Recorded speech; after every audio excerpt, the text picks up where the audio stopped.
নমস্কাৰ বন্ধুসকল, আপোনালোকৰ মাজলৈ এটা নতুন ভিডিঅ' লৈ আহিছোঁ। যিটো ভিডিঅ' চাই আপোনালোকে ভাল পাব। যদিহে ভিডিঅ'টো চাই ভাল পায় তেতিয়াহ'লে এটা লাইক কৰিব, আৰু যদিহে আপোনালোকৰ যদি লখিমপুৰ হয় তেতিয়াহ'লে এটা কমেণ্ট কৰি জনাব, আৰু যদি আপোনালোকে এতিয়ালৈকে মোৰ চেনেলটো ছাবস্ক্ৰাইব কৰা নাই ছাবস্ক্ৰাইব কৰি দিব, আৰু বেল আইকনটো টিপি দিব। মই দিয়া নতুন নতুন ভিডিঅ'বিলাক পোনপ্ৰথমতে আপোনালোকে পায়। তেন্তে আজি ভিডিঅ'টো আৰম্ভ কৰোঁ।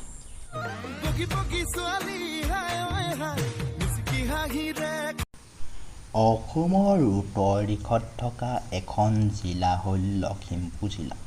লখিমপুৰ জিলাৰ উত্তৰে অৰুণাচল প্ৰদেশ, পূবে ধেমাজি, দক্ষিণে মাজুলী আৰু পশ্চিমে বিশ্বনাথ চাৰিআলি।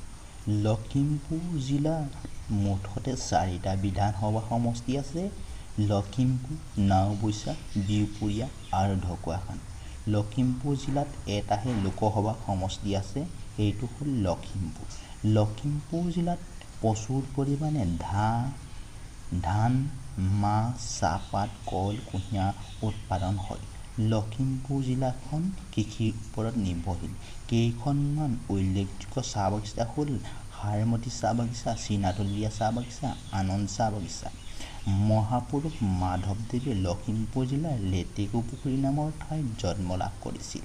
কেইখনমান উল্লেখযোগ্য থান হ'ল পদুমণি আই থান, গণেশ মন্দিৰ, ফুলনি আই থান, বাসুদেৱ থান, মাধৱদেৱ থান, পেটুৱাগোসানী থান, কেঁচাই খাতী দৌল, বাগনোৱাডিয়াল। ইয়াৰ উপৰিও ৰাধাপুখুৰী, ৰঙতি পুখুৰী এই জিলাত দেখিবলৈ পোৱা যায়।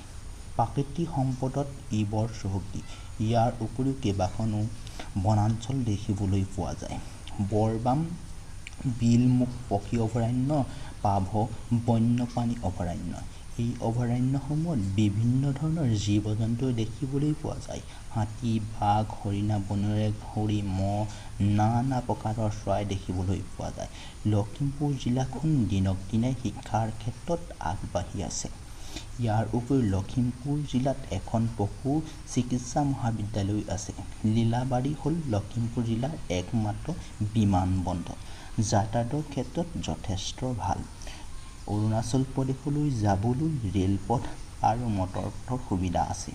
উত্তৰ লখিমপুৰ হ'ল এই জিলাৰ মুখ্য ৰেল ষ্টেচন।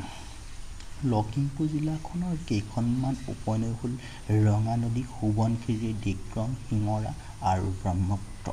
এই জিলাখনৰ মুখ্য কেইখনমান নগৰ হ'ল লখিমপুৰ, নাৰায়ণপুৰ, ধলপুৰ, ভোগপুৰ, বিহপুৰীয়া, বান্দৰদেৱাৰ, সাৰমতী, লালুক, নাওবৈচা, বগীনদী আৰু ঢকুৱাখানা। লখিমপুৰ জিলাখনত নানা জাতি-জনগোষ্ঠীৰ লোকৰ মিলনভূমি। বড়ো, মিচিং, দেউৰী, আহোম, কোচ, কলিতা, খামতি, মুছলমান আৰু গাৰো জনগোষ্ঠীৰ লোক দেখিবলৈ পোৱা যায়।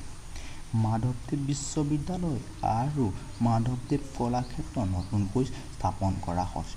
বস্ত্ৰশিল্পৰ বাবে আৰু মুগা উৎপাদনৰ ক্ষেত্ৰত ঢকুৱাখানা যথেষ্ট চহকী। ইয়াৰ উপৰিও প্ৰতি বছৰে ঢকুৱাখানাত ফাট বিহু পালন কৰা হয়।